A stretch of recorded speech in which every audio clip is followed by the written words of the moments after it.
Embraer has received reports of occurrences in which Embraer original jets have temporarily lost pitch trim control shortly after takeoff. Although control of the aircraft was maintained throughout these occurrences and the flights were completed, Embraer has given this matter the highest priority and carried out an extensive investigation to assess the possible causes. Two basic causes have been identified: failure to adjust the stabilizer promptly after takeoff and/or improper use of the double trim switch. Let us begin with a review of trimming mechanisms in Embraer original jet aircraft. An Embraer original jet pilot normally trims the aircraft longitudinally by changing the stabilizer incidence angle relative to the aircraft body. Alternative trimming mechanisms, such as the sole use of elevator trim tabs, are not possible because of the wide range of operational angles of attack and the normal operating envelope of the aircraft. The stabilizer hinge is located close to the point where the resulting lift on the whole horizontal tail is applied in a trimmed condition. If no retrimming is commanded during aircraft acceleration, the pilot will need to move the yoke nose down, and the resulting lift will increase and move forward.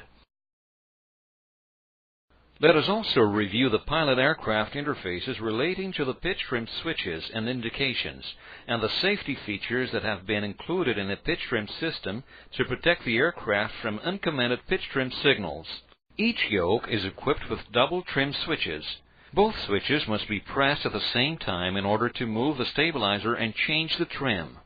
If only one of the switches is pressed, the trim will not actuate. If the pilot continues to press one switch for more than 7 seconds, both switches will be deactivated and cease to function.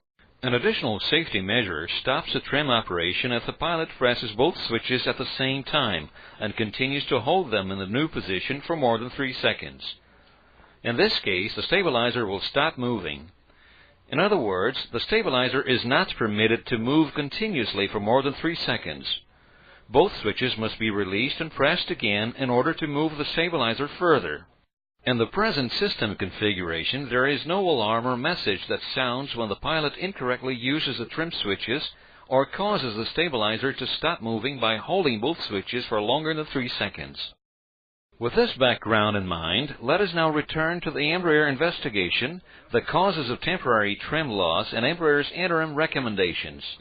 Embraer's investigation has indicated that if the stabilizer is left in the same position it was in for takeoff, and the pilot continues to fly the aircraft in a mistrimmed condition, the forces on the yoke may increase to the point that they produce a load on the stabilizer actuator that exceeds its stall threshold, consequently making it unable to respond to the pilot's trim input. In this case, the use of the backup trim is ineffective. These situations can, however, be remedied or avoided altogether. Embraer Operational Bulletin number 145012/00, issued on December 1, 2000, explains in detail the proper procedures for avoiding loss of pitch trim and also how to overcome high pitch control forces that could develop after takeoff because of the failure to adjust trim immediately after takeoff. In the interim period, Embraer is also developing hardware modifications that, once approved, should prevent actuator stall from occurring in the first place. These modifications must first be tested and further refined before they can be certified and incorporated into each aircraft now in service. Embraer will also release an update to the pilot aircraft interface through which the pilot will be advised whenever the trim switch is misused or has become deactivated. Operational Policy Recommendations.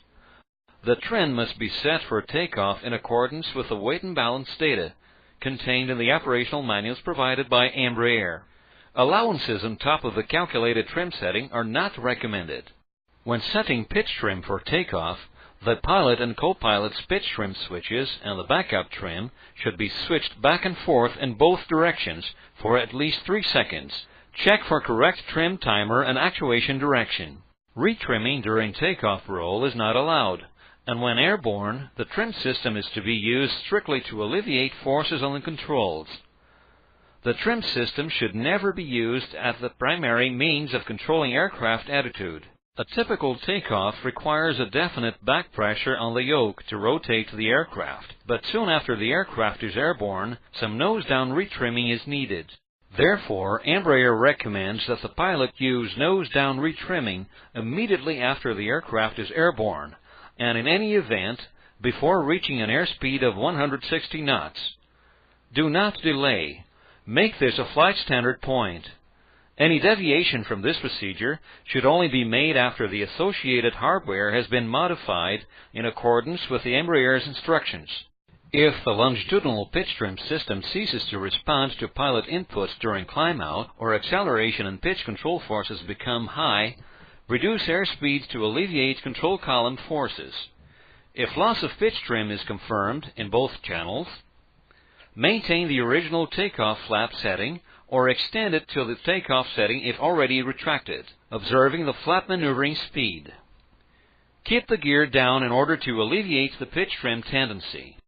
Decelerate the aircraft and return to the original takeoff configuration to return the aircraft to a trimmed condition, which will reduce the load on the actuator, allowing the stabilizer trim to operate.